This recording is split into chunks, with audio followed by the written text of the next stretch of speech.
కర్నూలు జిల్లా కొసిగి మండలం పౌష్టికాహారంతో వ్యాధి నిరోధక శక్తి పెరుగుతుందని ప్రజల్లో అవగాహన కల్పించేందుకే పౌష్టికాహార మహోత్సవాలను నిర్వహిస్తున్నామని ఐసీడీఎస్ సిడిపిఓ నాగమణి అన్నారు. అంగన్వాడీ టీచర్ల ఆధ్వర్యంలో ఏర్పాటు చేసిన పౌష్టికాహార మహోత్సవాల్లో శుక్రవారం నిర్వహించారు. ఈ సందర్భంగా సిడిపిఓ నాగమణి మాట్లాడుతూ రాష్ట్ర ప్రభుత్వం అంగన్వాడీ కేంద్రంలో గర్భవతులకు, మాతా శిశులకు నాణ్యమైన పౌష్టిక ఆహారం అందిస్తుంది. గర్భం దాల్చిన నాటి నుండి కాన్పు అయ్యేంత వరకు సంపూర్ణ పౌష్టిక ఆహారాన్ని తీసుకోమని, ఆరోగ్యవంతమైన శిశువులను జన్మనివ్వాలన్నారు. ఆకుకూరలు, చిరుధాన్యాలు, కోడిగుడ్లు, రాగిపిండి మొదలైన వాటిని పౌష్టిక ఆహారంగా గర్భవతులకు తీసుకోవాలన్నారు. ప్రతి ఒక్కరూ తమ ఇంట్లో పిల్లల్ని చదివించి అక్షరాస్యత పెంపొందించాలన్నారు. ఈ కార్యక్రమంలో మేనేజర్, సర్పంచ్, ఆయమ్మ, సూపర్వైజర్లు విజయకుమారి, నాగలక్ష్మి, క్యాతయిని, వివిధ శాఖల అధికారులు, గర్భవతులు, బాలింతలు, అంగన్వాడీ టీచర్లు తదితరులు పాల్గొన్నారు.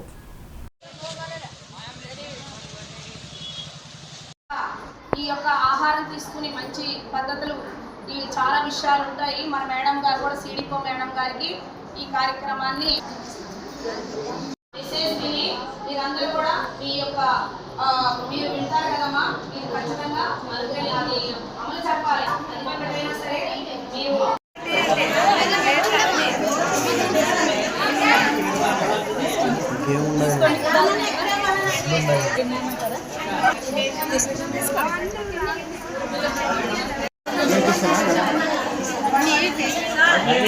మంచి పోషకాహారంలో మీకు నచ్చింది పెట్టండి.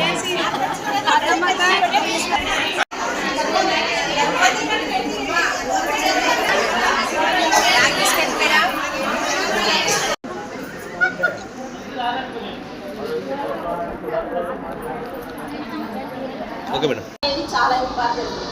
ప్రతి మనిషి మీ వరకు మీరు చదవకుండా ఏదో పెళ్లిని చేసుకున్నారు, మీ వాతావరణ పరిస్థితులు, మీ కుటుంబ పరిస్థితులు, ఊరి పరిస్థితులు కావచ్చు, ఏ పరిస్థితుల వల్లనైనా మీరు పెళ్లి చేసుకొని ఉండొచ్చు. కానీ మీ పిల్లలు 18 సంవత్సరాలు నిండిన తర్వాతనే పెళ్లి చేయండి. ఎందుకు? గర్భసంచి అనేది, పరిపక్వత అనేది రాదు. ఆమె గర్భం ధరించడానికి ముందు ఆమె సిద్ధంగా ఉండాలి కదా. కాబట్టి ఆ సిద్ధపడాలంటే 18 సంవత్సరాలు అయితేనే ఆమె సిద్ధపడతారు. ఇంకొకటి, ఈ మాసోత్సవాలు కూడా మనం జరిపేది మన బేస్ లెవెల్ వరకు, కింది స్థాయి వరకు, గ్రామ స్థాయిలో ఉండే మహిళలందరికీ కూడా, మహిళలు ఒక్కటే కాదు జనాలలో కూడా, వాళ్ళ ప్రవర్తనలో, వాళ్ళ జీవన విధానంలో, వాళ్ళు తినే తిండిలో కూడా, మనం అలవాట్లలో కూడా మార్పులు అనేది తీసుకురావాలి.